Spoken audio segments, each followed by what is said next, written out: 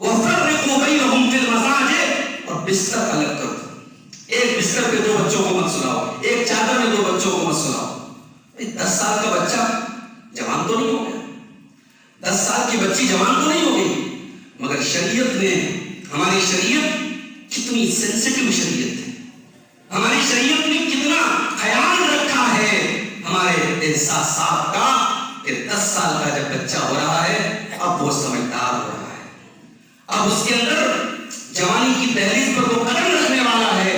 10 سال کی بچی اب بالغ ہونے کی کگار پہ ہے، بچہ 10 سال کا ہو گیا، بچی 10 سال کی ہو گئی، اب ایک بستر پہ مسئلہ ہوگی، بستر میں تربیت کہاں سے شروع ہو رہی ہے؟ بلکہ اور پیچھے چلے جائیں، اولاد کی تربیت تو وہاں سے شروع ہوتی ہے جب آپ کی ماں آپ کے لیے رشتہ دیکھنے جاتی ہے. میری ماں اور بہنوں، جب آپ اپنے گھر میں بہو تلاش کرنے کے لیے جاتی ہیں تو یہ مت سمجھیے کہ آپ صرف بہو تلاش کرنے جا رہے ہیں، نہیں، آپ صرف ایک بہو لینے نہیں جا رہی ہیں، آپ اپنے بچے کے لیے، اپنے بیٹے کے لیے ایک بیوی تلاش کرنے جا رہے ہیں، اپنے ہونے والے پوتے اور پوتیوں کے لیے ایک ماں تلاش کرنے جا رہی ہے. اور شریعت کہتی ہے جب آپ رشتہ دیکھنے کے لیے جائیں، جب آپ لڑکی دیکھنے کے لیے جائیں تو برادری بعد میں دیکھیں، خاندان بعد میں دیکھیں، دولت بعد میں دیکھیں، خوبصورتی بعد میں دیکھیں، پہلے نمبر پہ آپ دینداری دیکھیں. اللہ کے پیارے نبی فرماتے ہیں تُنْكَحُ الْمَرْأَةُ لِأَرْبَعٍ لِمَالِهَا وَلِحَسَبِهَا وَلِجَمَالِهَا وَلِدِينِهَا. جب کسی عورت کا نکاح ہوتا ہے تو 4 چیزیں اس عورت کے اندر دیکھی جاتی ہیں، مال دیکھا جاتا ہے، خوبصورتی دیکھی جاتی ہے، خاندان دیکھا جاتا ہے، اور اس کی دینداری دیکھی جاتی ہے. آپ نے فرمایا فَاظْفَرْ بِذَاتِ الدِّينِ، تم دیندار عورت کو اپنے گھر میں لے کے آ جاؤ، کامیاب ہو جاؤ گے. دیندار عورت کو لے کے آؤ، کامیاب ہو جاؤ. اب ذرا دل سے بتاؤ میرے بھائی، کتنے لوگ رشتے ناطے میں دینداری دیتے؟ کتنی دیندار بچیاں ہیں آج غریب گھر کی ہیں، باپ غریب ہے یا مکان ٹوٹا پھوٹا ہے، کمزور ہے، ان غریب بچیوں سے کوئی شادی کرنے کو تیار نہیں ہے، کسی اچھے گھر سے ان کا رشتہ نہیں آتا ہے. کیوں؟ کیونکہ ہم پہلے تو مکان دیکھتے ہیں، ہم تو پہلے اسٹیٹس دیکھتے ہیں، ہم تو پہلے دولت دیکھتے ہیں، ہم تو پہلے اپنے لیول کو دیکھتے ہیں. دینداری کون دیکھتا ہے؟ اولاد کی تربیت یہاں سے شروع ہوتی ہے.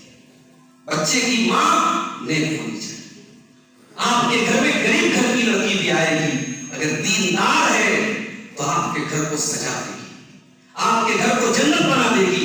اور آپ نے کروڑپتی باپ کی بیٹی لا کے آپ گھر میں لے آئے، اگر دینداری نہیں ہے گھر کو جہنم بنا دے گی. میرے پیارے ساتھیوں، ایک نیک عورت سے بڑی دولت دنیا کی کوئی دولت نہیں ہے.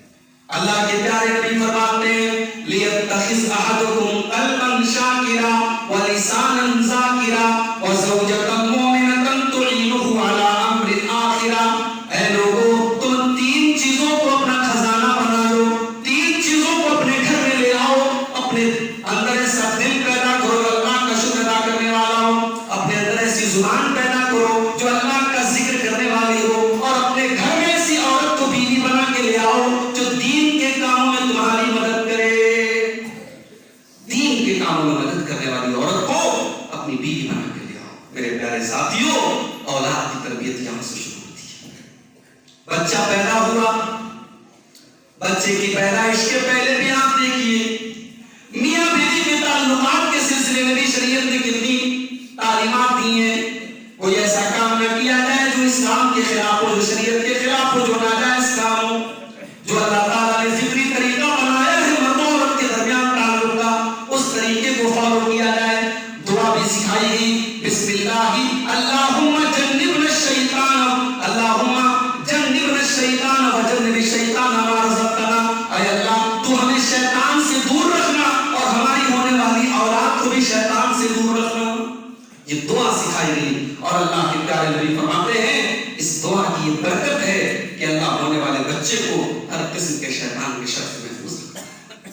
آج یہ شادی شدہ لوگ جتنے ہیں آپ پوچھ لیں، سروے کر لیں، اکثریت کو تو یہ دعا یاد بھی نہیں ہوگی. یہ اولاد کی تربیت میں یہ چیز شامل ہے. اولاد پیدا ہوئی دنیا میں، پہلا کام آپ کو یہ کرنا ہے اولاد کی پیدائش کے موقع پر احساس ہونا چاہیے، چاہے وہ بیٹا ہو چاہے وہ بیٹی۔ اگر بیٹے کی پیدائش پر آپ مٹھائی بانٹ رہے ہیں اور بیٹی کی پیدائش پر آپ کے ماتھے پر سلوٹ آ رہی ہے اور آپ کی پیشانی پر بل پڑ رہے ہیں، تو معاف کیجیے، آپ نے اسلام کو نہیں سمجھا ہے، آپ نے شریعت کو نہیں سمجھا ہے۔ اسلام میں اولاد اولاد ہوتی ہے، بیٹا بیٹی کی بنیاد پر آپ کو فرق نہیں کرنا ہے۔ یہ اسلام کے پہلے دور جاہلیت کا طریقہ تھا، ان کے گھروں میں جب بیٹی پیدا ہوتی تھی تو باپ کا چہرہ کالا پڑ جاتا تھا۔ وَإِذَا بُشِّرَ أَحَدُهُم بِالْأُنثَىٰ ظَلَّ وَجْهُهُ مُسْوَدًّا وَهُوَ كَظِيمٌ، جب ان کو بیٹی کی خوشخبری سنائی جاتی تھی، جب ان کو بتایا جاتا تھا کہ بیٹی پیدا ہوئی ہے، باپ کا چہرہ کالا پڑ جاتا تھا۔ يَتَوَارَىٰ مِنَ الْقَوْمِ مِنْ سُوءِ مَا بُشِّرَ بِهِ، اور باپ اپنا چہرہ اپنی قوم کو نہیں دکھاتا تھا۔ باپ سوچتا تھا اگر قوم کو بتاؤں گا تو قوم کی نظر میں ذلیل ہو جاؤں گا، اور دوسرا راستہ یہ کہ اپنی بیٹی کو اپنے ہاتھوں سے زمین میں گاڑ دوں، دفن کر دوں۔ بیٹی کو دفن کر دیتے تھے۔ اسلام نے کہا نہیں، میرے نبی نے کہا نہیں، بیٹی بھی ہے تو رحمت بن کے آئی ہے، بیٹی وہ چیز لے کے آئی ہے جو بیٹا لے کے نہیں آتا، بیٹی رحمت بن کے آئی ہے۔ بیٹی اگر آئی ہے، اللہ نے آپ کو موقع دیا ہے، اچھی پرورش کر لو، اچھی تربیت کر لو، بیٹی آپ کو جنت تک لے کے جائے گی۔ اور اللہ نے اگر 2 بیٹیاں دے دی، 3 بیٹیاں دے دی، اللہ کے پیارے نبی فرماتے ہیں صلی اللہ علیہ وسلم من آل جاریتین حتی تبلغا، جس کو اللہ نے 2 بیٹیاں دی اور 2 بیٹیوں کی اس نے اچھی پرورش کر لی، یہاں تک کہ وہ بیٹیاں جوان ہو گئی، بالغ ہو گئی، ان کی اچھی جگہ شادی کر دی، کن لہ سترا من النار، وہ بچیاں اپنے ماں باپ کو جہنم کی آگ سے بچانے کا کام کریں۔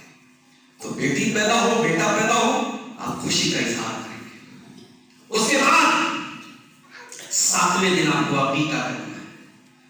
اب یہ مسئلہ بھی اکثر پوچھا جاتا ہے، مولوی صاحب اگر 7ویں دن نہیں کر پائے تب کیا کریں، کیوں نہیں کر پائے؟ ارے مولوی صاحب کیا بتائیں، سیزر آپریشن، بڑا آپریشن تھا، وائف ہماری ہاسپٹل میں ایڈمٹ تھی، کوئی مسئلہ نہیں، ہاسپٹل میں ایڈمٹ ہے، کبھی عقیقہ ہو جائے گا، جانور لاؤ ذبح کر دو، گوشت بانٹ دو غریبوں میں، فریج میں رکھ دو، 2-4 دن بعد دعوت کھلا دو، مت کھلاؤ دعوت ضروری نہیں ہے، اصل جانور ذبح کرنا ہے۔ عقیقہ کا جانور آپ سارا خود بھی کھا جائیں کوئی مسئلہ نہیں، سارا رشتہ داروں کو کھلا دیں کوئی مسئلہ نہیں، سارا غریبوں کو بانٹ دیں کوئی مسئلہ نہیں، لیکن کوشش کرو کہ 7ویں دن عقیقہ کیا جائے۔ اگر 7واں دن مس ہو گیا کسی مجبوری کی وجہ سے، تو اب اس کے بعد کب کیا جائے؟ 14ویں دن یا 21ویں دن کے بارے میں ایک روایت ملتی ہے، مگر وہ روایت صحیح نہیں ہے۔ آپ 7ویں دن کے بعد 8ویں دن بھی کر سکتے ہو، 9ویں دن بھی کر سکتے ہو، 12ویں دن بھی کر سکتے ہو، کبھی بھی کر سکتے ہو، کوشش کرو جتنا جلدی ممکن ہو کر لو، اس لیے کہ بچہ گروی رہتا ہے۔ اللہ کے رسول فرماتے کل غلام مرتہن بعقیقتہ، بچہ اپنے عقیقہ کی وجہ سے گروی رہتا ہے۔ اگر ماں باپ نے طاقت کے باوجود اگر عقیقہ نہیں کیا تو بچہ قیامت کے دن اپنے باپ کے لیے سفارش نہیں کرے گا، اس لیے طاقت ہے تو ضرور بچے کے لیے عقیقہ کرے۔ اس کے بعد اچھا سا نام رکھنا ہے آپ کو بچے کا۔ ہمارے یہاں نام کا بڑا مسئلہ ہے، آپ کے جھارکھنڈ اور بنگال اور بہار میں بڑے عجیب و غریب نام، ابھی کلیا چک وغیرہ میں تو ایسے ایسے نام رکھے جاتے ہیں جو مسلمانوں کے نام ہی نہیں۔ راہل، مسلمان کا نام راہل ہے، راہل شیخ، اور رونو شیخ، رانو شیخ، اور لڑکیوں کا نام سیما اور سنگیتا، مسلمانوں کے ہی نام رکھے جا رہے ہیں۔ میرے بھائی اچھا نام رکھیے، اور میں تو کہتا ہوں صحابہ کا نام پیارا نام ہے، صحابہ کے نام پر اپنے بچوں کے عبادہ نام رکھیے، ابو ہریرہ نام رکھیے، نعمان نام رکھیے، بشیر نام رکھیے، حذیفہ نام رکھیے، یمان نام رکھیے اور جابر نام رکھیے، صحابہ کے نام پر اپنے بچوں کے نام رکھو۔ میرے بھائی ہمارے ہیرو تو صحابہ ہیں، ہمارے آئیڈیل تو صحابہ ہیں، ابو بکر، عمر، عثمان، علی، خالد بن ولید، یہ صحابہ کے نام ہیں، اپنے بچوں کے نام صحابہ کے نام۔ لڑکی پیدا ہو جویریہ نام رکھو، حفصہ نام رکھو، عائشہ، مریم، آسیہ، خدیجہ، فاطمہ، زینب، ام کلثوم، رقیہ، یہ نبی کی بیٹیوں کے نام، یہ نبی کی بیویوں کے نام، یہ نبی کی صحابیات کے نام، اپنی بچیوں کے نام یہ رکھو گے۔ بچہ پیدا ہو ایسا نام رکھو جس میں اللہ کا کوئی نام ہو اور اس کے ساتھ عبد لگاؤ۔ عبداللہ، عبد الرحمن، عبد الرحیم، عبد الغفور، عبد الغفار، یعنی اللہ کے جتنے نام ہیں اس میں آپ عبد لگا کے نام رکھیں، یہ بہترین نام ہے، بچوں کے نام آپ رکھیں۔ اس کے بعد اور آگے اب بچہ دھیرے دھیرے بڑا ہو رہا ہے، بچہ تھوڑا سمجھدار ہو رہا ہے، 5 سال کا بچہ ہو گیا۔ اب اس بچے کو آپ کو 5 سال کی عمر سے یہ سکھانا ہے کہ تو مسلمان ہے اور ایک اللہ کے علاوہ تیرا کوئی معبود نہیں، تیرا مشکل کشا اللہ کے سوا کوئی نہیں، تیرا سہارا اللہ کے سوا کوئی نہیں ہے۔ بچے کی گھٹی میں توحید ڈال دو، اتنا پکا موحد بنا دو کہ وہ 5 سال کا بچہ کل 50 سال کا بوڑھا بھی ہو جائے تو اس کو یہ پتا ہو کہ میرے باپ نے مجھے توحید والا بنایا تھا، توحید سے ہٹ نہیں سکتا۔ اپنے بچوں کو بچپن سے سکھا دو، یا بنی لا تشرک باللہ ان الشرک لظلم عظیم، اے میرے بچے تو اللہ کے ساتھ کبھی شرک نہ کرنا، شرک بہت بڑا پاپ ہے، بہت بڑا گناہ ہے۔ بچوں کے عقیدے کی فکر کرو میرے بھائی، میری ماں اور بہنوں، بچے کو نظر لگ جائے تو دعائیں پڑھ کے دم کیا کرو، یہ دھاگے نہ باندھا کرو، یہ تعویذ نہ باندھا کرو، اور یہ جاہل لوگوں سے جا کے ان کو پھکارا مت دو۔ ہاں کوئی عالم ہے، کوئی واقعی میں قرآن و حدیث کا جانکار ہے، اس کے پاس آپ جا کر کے دعا وغیرہ پڑھ کے دم کر دے، الگ بات ہے، وہ جائز ہے، مگر بہتر یہ ہے ماں کو خود اتنی دعا یاد ہو بچے کو دم کر دے، باپ کو خود اتنی دعا یاد ہو بچے کو دم کر دے۔ بچوں کو نظر کا ٹیکا لوگ لگاتے ہیں، بچے جو ہے مائیں بچوں کی مالش کرتی ہیں تو ماتھے پر ایک ٹیکا لگاتی ہے، نظر کا ٹیکا، یہ بھی جہالت ہے، یہ بھی غلط ہے۔ نظر سے بچانا ہے، دعا پڑھ کے دم کر دو۔ بچہ خوبصورت لگ رہا ہے تو ماشاءاللہ تبارک اللہ، ماشاءاللہ کہہ دیا، انشاءاللہ نظر نہیں لگے گی۔ تو یہ چیزیں ہیں میرے بھائیوں، بچوں کو بچپن سے عقیدہ سکھاؤ۔ اور آگے بڑھو، اب بچہ 10 سال کا ہو گیا، بچہ سمجھدار ہو گیا، اب اللہ کے نبی فرما رہے ہیں کہ 7 سال کا بچہ ہو جائے تو نماز کے لیے لے کر کے جاؤ۔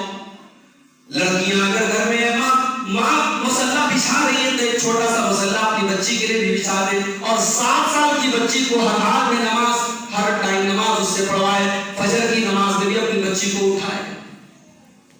ارے بولی صاحب یہ تو بہت مشکل بات ہے، سردی کا موسم ہے، صبح 5 بجے 5:30 بجے مغرب فجر کی اذان ہو رہی ہے، اس صبح ہم بچوں کو کیسے اٹھائیں گے؟ میں بتاتا ہوں کیسے اٹھائیں گے۔ بنارس میں میں نے ایسے اسکولوں کو میں جانتا ہوں، شہر سے اسکول 20 کلومیٹر دور ہے، صبح 6 بجے اسکول کی وین آتی ہے، مائیں صبح 4 بجے اٹھتی ہیں اور 5 بجے اپنے بچوں کو تیار کرتی ہے۔ وہاں اسکول بھیجنا تھا، وہاں مہنگی فیس دینا تھا، تو اس لیے ہم نے بچوں کو صبح 5 بجے اٹھا دیا۔ یہاں فجر کی نماز کا معاملہ ہے تو ہمیں بڑا مشکل لگ رہا ہے۔ میرے بھائیوں، اگر آپ بچپن سے اپنے بچے کی عادت ڈال دیں تو 4 دن آپ بچے کو فجر کی نماز میں اٹھا دیں، اس کے بعد آپ جب اٹھیں گے بچہ آپ کے پہلے اٹھا ہوا موجود رہے گا۔ 7 سال سے لے کر کے 10 سال تک کنٹینیو بچے کو نماز کی عادت کرنا۔ جب 3 سال تک بچہ آپ کا نماز پڑھے گا، اس کے بعد اب نماز نہیں پڑھ رہا ہے، اس کا مطلب کہ وہ شرارت کر رہا ہے۔ اب اللہ کے نبی فرماتے ہیں 10 سال کا بچہ ہو جائے اور نماز نہ پڑھے تو اس کی پٹائی کرو۔ اور آگے بڑھیے، بچی کو مینسز آنے لگے، بچی بالغ ہو گئی، اب گھر سے وہ نکلے تو حجاب میں نکلے۔ ارے مولوی صاحب ابھی تو ہماری بچی 12 سال کی، ابھی اس کی عمر ہی کیا ہے؟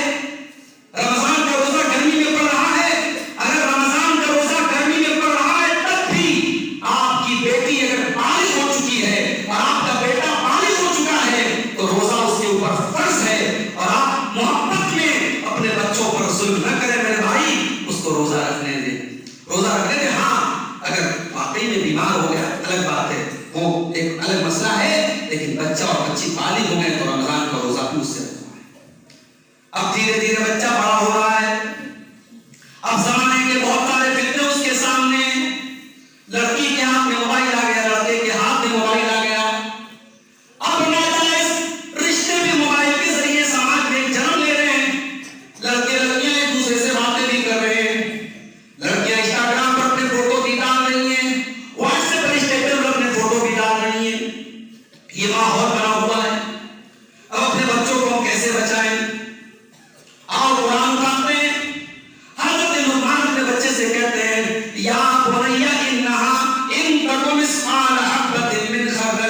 اے میرے بچے، اے میرے بیٹے، ایک رائی کے دانے کے برابر بھی اگر تیرا کوئی گناہ ہوگا، تیری کوئی نیکی ہوگی، فَتَكُنْ فِي صَخْرَةٍ، کسی چٹان کے اندر چھپی ہوئی ہوگی، اور فِي السَّمَاوَاتِ، یا آسمانوں کے اندر کہیں ہوگی، اور فِي الْأَرْضِ، یا زمین کے اندر کہیں ہوگی، یَأْتِ بِهَا اللَّهُ، رائی کے دانے کے برابر چیز کو بھی اللہ تعالیٰ سامنے لے آئے گا۔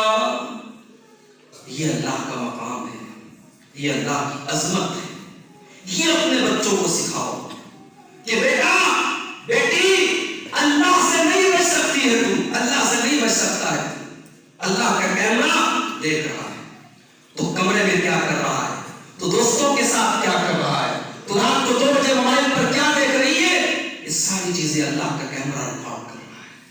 وَإِنَّ عَلَيْكُمْ لَحَافِظِينَ كِرَامًا كَاتِبِينَ يَعْلَمُونَ مَا تَفْعَلُونَ، ہمارے کرامن کاتبین تمہاری ایک ایک ایکٹیویٹی کو ریکارڈ کر رہے ہیں، ایک ایک چیز کو نوٹ کر رہے ہیں، اور قیامت کے دن سب کچا چٹھا کھل جائے گا۔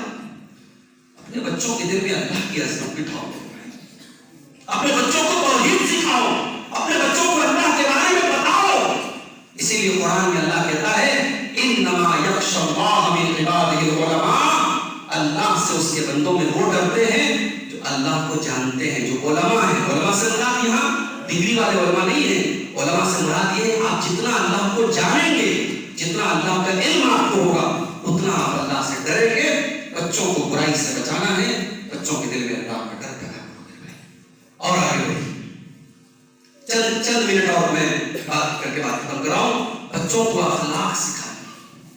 جس گھر میں مائیں چلا چلا کے بات کریں گی، اس گھر کی بیٹیاں بھی چلا چلا کے بات کریں گی۔ جس گھر میں باپ کے منہ سے گالی نکلے گی، بیٹا بھی گالی دے گا۔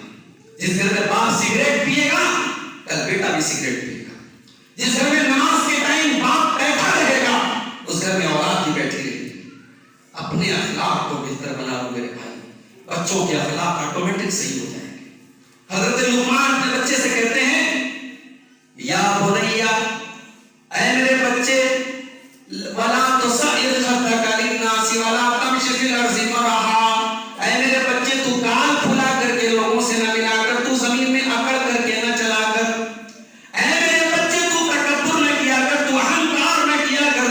ان اللہ لا يحب كل مختال فخور، اللہ تعالیٰ گھمنڈی لوگوں کو پسند نہیں کرتا ہے۔ وَاقْصِدْ فِي مَشِيكَ وَاغْضُضْ مِنْ صَوْتِكَ، اے میرے بچے جب تو چلا کر تو تیری چال بھی درمیانی ہونی چاہیے، تو بیچ والی چال والا ہونا چاہیے، اور تیری آواز بھی پست ہونی چاہیے۔ اللہ، باپ کی ذمہ داری، یہ باپ کی ذمہ داری ہے، یہ ماں کی ذمہ داری ہے۔ بچوں کو بولنا سکھائے، بچوں کو چلنا سکھائے۔ آج افسوس تو یہی ہے میرے بھائی، ہم بچوں کو کما رہے ہیں، بچوں کی محنت کر رہے ہیں، بچوں کو اچھی زندگی دے رہے ہیں، بچوں کی تربیت کے لیے ٹائم نہیں نکال رہے ہیں، بچوں کی تربیت کے لیے ٹائم نکال۔ اپنی ماں اور بہنوں سے کہنا چاہوں گا، 3 سال کے بچوں کو جو موبائل آپ نے تھما دیا ہے، اور بچہ کھانا بھی کھاتا ہے، تو جب تک موبائل پر ویڈیو چلا کے نہ دو بچہ کھانا نہیں کھاتا ہے، میری ماں اور بہنوں یہ کمزوری آپ کی ہے، یہ کمزوری آپ کی ہے۔ بچے اگر موبائل کے ذریعے پڑھیں گے اور پڑھیں گے، مجھے افسوس کے ساتھ کہنا پڑتا ہے آنے والی نسل برباد ہو رہی ہے، آنے والی نسل برباد ہو رہی ہے۔ یہ آج کے بچے جو 3 سال کے بچے موبائل چلا رہے ہیں، کل یہ جب 20 سال کے ہوں گے، اور یہ لڑکی 20 سال کی ہوگی، اس کا اخلاق کیسا ہوگا، اس کا کیریکٹر کیسا ہوگا، اس کو موبائل نے پالا ہوگا، اس کو ویڈیو نے سکھایا ہوگا۔ ویڈیو اور موبائل کے ذریعے اپنے بچوں کی تربیت مت کرو، خود تربیت کرو میرے بھائی۔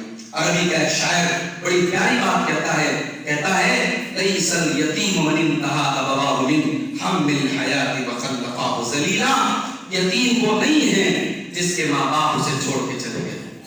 ان الیتیم هو الذی تلقى له امن تخلت او ابا مشغولا، یتیم تو وہ ہے جس کی ماں اتنی بزی ہو کہ ماں کے پاس بچے کے لیے ٹائم نہیں، جس کا باپ اتنا بزی ہو کہ باپ کے پاس بچوں کے لیے ٹائم نہ ہو۔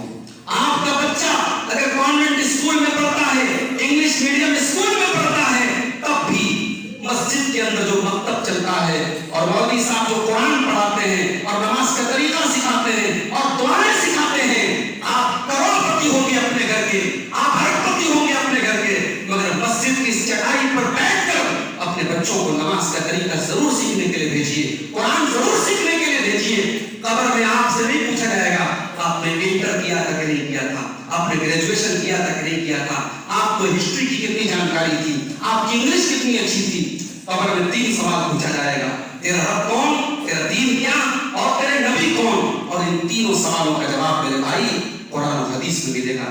آپ کہیں بھی اپنے بچوں کو پڑھائیے، لیکن دین کی موٹی موٹی تعلیم جو مسجدوں میں ملتی ہے، جو مکتب میں ملتی ہے، وہ ضرور اپنے بچوں کو دیجیے۔ ایک گارجین کی ذمہ داری کو نبھائیے میرے بھائیوں۔ اور آخر میں ایک حدیث سنا کے بعد ختم کر رہا ہوں۔ اللہ کے پیارے نبی صلی اللہ علیہ وسلم نے فرمایا کہ جس کو اللہ تعالیٰ نے کوئی ذمہ داری اس کے کندھے پہ ڈالی، جس کے کندھے پر اللہ تعالیٰ نے کوئی ذمہ داری ڈالی اور اس ذمہ داری کو اس نے صحیح طریقے سے نہیں نبھایا، وہ غاش لرعیتہ، اس نے اپنی ذمہ داری کے ساتھ دھوکہ کیا اور پھر وہ مر گیا۔ اس نے اپنی ذمہ داری کو صحیح طریقے سے نہیں نبھایا اور مر گیا۔ اللہ کے پیارے نبی فرماتے ہیں الا حرم اللہ علیہ الجنہ، اس انسان کے اوپر جنت حرام ہے۔ ہر باپ اس حدیث کو سنے، ہر ماں اس حدیث کو سنے، ہر گھر کا گارجین اس حدیث کو سنے۔ یہ اولاد آپ کے کندھے پر اللہ تعالیٰ کی طرف سے ایک ذمہ داری ہے، ایک امانت ہے، اور اس امانت میں اگر آپ نے خیانت کی ہے اور اس امانت کو اگر آپ نے صحیح طریقے سے نہیں ادا کیا ہے، کل قیامت کے دن پچھتانا پڑے گا میرے بھائیوں، میری ماں اور بہنوں۔ ماں کے قدموں کے نیچے جنت ہے ضرور سنا ہے آپ نے، باپ جنت کا دروازہ ہے بہت سنا ہے آپ نے، لیکن اگر اس ذمہ داری کو صحیح طریقے سے نہیں نبھایا تو کل قیامت کے دن میں پچھتانا پڑے گا۔ بڑے سخت الفاظ میں اللہ کے نبی فرماتے ہیں جنت حرام ہو جاتی ہے اس انسان کے لیے۔ دعا کیجیے اللہ تعالیٰ ہم سب کو اپنی اولاد کی فکر کرنے کی، ان کی تربیت کرنے کی، ان کی آخرت کی فکر کرنے کی ہم سب کو توفیق عطا فرمائے۔ جو ہمیں سے صاحب اولاد ہیں رب العالمین ان کو اپنی اولاد کی صحیح تربیت کرنے کی توفیق دے۔ جو اولاد کی نعمت سے محروم ہیں اللہ ان کو نیک اور صالح اولاد دے دے۔ جن کی ابھی شادی نہیں ہوئی ہے اللہ ان کو نیک اور صالح بیوی عطا فرمائے، جو ایک اچھے پریوار، ایک اچھے خاندان اور ایک اچھے گھر کی بنیاد پر رکھنے کی توفیق عطا فرمائے۔ اللہ ہمارے نوجوانوں کو اس وقت کے جو فتنے ہیں، اس دور کے جو فتنے ہیں، اللہ ہمارے نوجوانوں کی حفاظت فرمائے، ہماری ماں بہنوں کی اللہ تعالیٰ کی حفاظت فرمائے۔ رب العالمین اپنے دین پر چلنے والا بنا دے، ہمیں سے جو بیمار ہیں اللہ ان کو شفا کاملہ عطا فرمائے، جو روزی روٹی سے پریشان ہیں اللہ ان کے کاروبار میں برکت عطا فرمائے، رزق حلال عطا فرمائے۔ اللہ ہمارے جان و مال کی، ہمارے عزت و آبرو کی بھی حفاظت فرمائے۔ ملک کے حالات آپ کے سامنے ہیں، ہماری مساجد نشانے پر ہیں، ہمارے مدارس نشانے پر ہیں، ہمارے علماء نشانے پر ہیں۔ دعا کریں اللہ ہماری مسجدوں کی حفاظت فرمائے، اور ہماری جن مساجد پر غلط نظریں ہیں یا جن مساجد کو منہدم کر دیا گیا ہے اللہ تو علی کل شیء قدیر ہے، تو ہر شے پر قادر ہے۔ جو چیزیں ہمیں ناممکن نظر آتی ہیں تیرے لیے سب کچھ ممکن ہے۔ اے اللہ جن مسجدوں کو سب ہستی سے آج منہدم کر کے ختم کر دیا گیا، اے اللہ اب ہم تیری قدرت کے محتاج ہیں، تیرے در کے ہم فقیر ہیں۔ اے اللہ ان مسجدوں میں دعا کا ہمیں نماز ادا کرنے کی توفیق عطا فرما۔ رب العالمین تو ہمارے ملک کو ظالموں کے ظلم سے، شریروں کے شر سے، فرقہ پرستوں کی فرقہ پرستی سے محفوظ فرما دے۔ اے اللہ ہمارے ملک میں امن اور چین اور شانتی قائم فرما دے، ملک کے تمام باشندوں کو مل جل کر کے محبت کے ساتھ رہنے کی توفیق عطا فرما۔ اے اللہ ہمارے دین و ایمان کی، ہمارے عقیدے کی حفاظت فرما، مرتے دم تک ہمیں توحید پر قائم رکھ، اور ہماری آخری سانس لا الہ الا اللہ پر ٹوٹے۔ وآخر دعوانا الحمدللہ۔